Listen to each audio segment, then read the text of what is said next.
அஸ்ஸலாமு அலைக்கும் வரஹ்மத்துல்லாஹி வபரகாத்துஹு.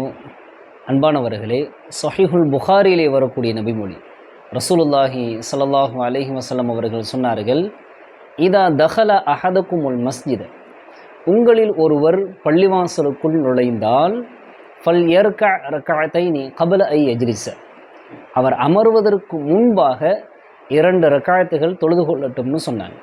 இதை நாம் தஹியத்துல் மஸ்ஜிதுன்னு சொல்கிறோம். இது நபி ஸல்லல்லாஹு அலைஹி வஸல்லம் அவங்களுடைய சுன்னத்து நடைமுறை. ஸல்லல்லாஹு அலைஹி வஸல்லம் பள்ளிக்குள்ளே வந்தாங்கன்னா உட்கார்றதுக்கு முன்னாடி 2 ரக்காயத்து தொழுது கொள்வார்கள்.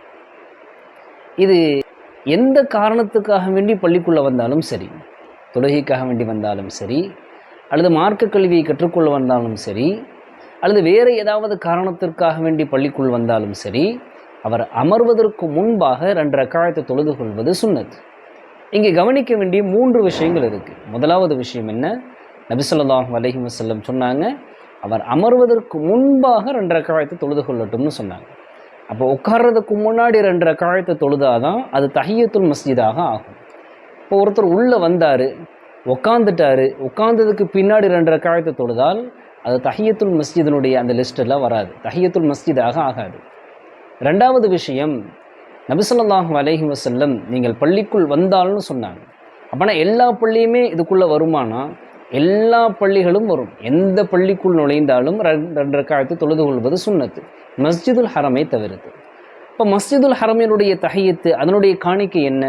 நீங்கள் மஸ்ஜிதுல் ஹரமுக்குள்ளே நுழைந்தவுடன் அங்கே நீங்கள் அமர்வதற்கு முன்பாக 7 சுற்றுக்கள் காபாவை தவாஃப் செய்வது தான் மஸ்ஜிதுல் ஹரமினுடைய காணிக்கை.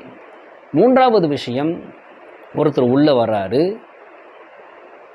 ஃபர்து தொழுகைக்காக வேண்டி காமத் சொல்லப்பட்டு விட்டது, அல்லது ஜமாத்து நடந்து கொண்டு இருக்கிறது அப்படின்னா அவர் இந்த 2 ரக்காயத்தை காட்டிலும் ஜமாத்திற்கு முக்கியத்துவம் கொடுக்கணும். அவர் நேராக ஜமாத்தில் சேர்ந்துடணும். இப்போ ஸல்லல்லாஹு அலைஹி வஸல்லம் இங்கே என்ன சொல்ல வர்றாங்க? நீங்கள் பள்ளிக்குள் வந்தால் 2 ரக்காயத்தை தொழுது கொள்ளுங்கள்னு சொல்கிறாங்க. அல்லாஹ் தஆலா விளங்கி அமல் செய்கிற பாக்கியத்தை நம் அனைவருக்கும் தருவானாக.